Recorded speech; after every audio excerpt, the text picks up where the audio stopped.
Bon, ça fait un an qu'on travaille sur la verbalisation du harcèlement de rue. Et enfin, notre proposition a été présentée hier en Conseil des ministres. Ça fait un an qu'on a entendu toutes sortes à la fois de scepticisme ou de raillerie sur ce sujet. Et puis il y a eu justement la libération de la parole de la femme, la libération de l'écoute.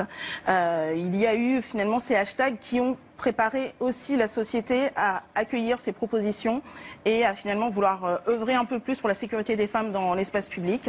Et ce qu'on va dire maintenant, c'est que voilà, il y a une ligne rouge à ne plus franchir, et qu'on ne tolère plus que le corps des femmes soit considéré comme un bien public, qu'on ne tolère plus qu'une femme ait besoin de changer de trottoir, de feindre d'être au téléphone lorsqu'elle passe dans la rue. Et ça, c'est ma grande satisfaction cette semaine, oui. Et c'est vous qui avez créé le rapport?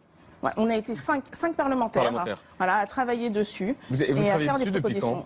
Depuis octobre, donc avant les affaires médiatiques. Oui, c'est ce que j'allais vous demander en fait. C'est vraiment avant ou c'est après? S'il n'y avait pas eu l'affaire Weinstein, vous l'auriez fait quand même? C'était dans le programme présidentiel, ça a été annoncé il y a tout juste un an, le 8 mars 2017, donc par Emmanuel Macron à l'époque.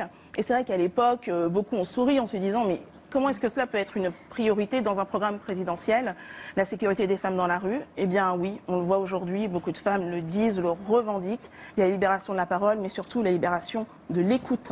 Et l'affaire Weinstein a accéléré ça, exactement, en quelque sorte. Oui, mais ça a surtout permis que la société, finalement, comprenne ces enjeux. Voilà. Et c'est cela, hein, donc tous ces sujets liés au harcèlement, aux agressions. Notre arsenal législatif est là. Les sanctions existent, mais qui allait déposer plainte, qui manifestait ces situations. Et aujourd'hui, il y a un changement qui est un changement même culturel. Il va y avoir beaucoup de choses à faire aussi en matière d'éducation, mais la société est prête pour cela. Et je pense que, tout à l'heure, vous demandiez ce qu'il y avait de particulier pour ce 8 mars. Ben, c'est le 8 mars de l'année, j'espère en tout cas, d'une nouvelle ère aussi pour le droit des femmes.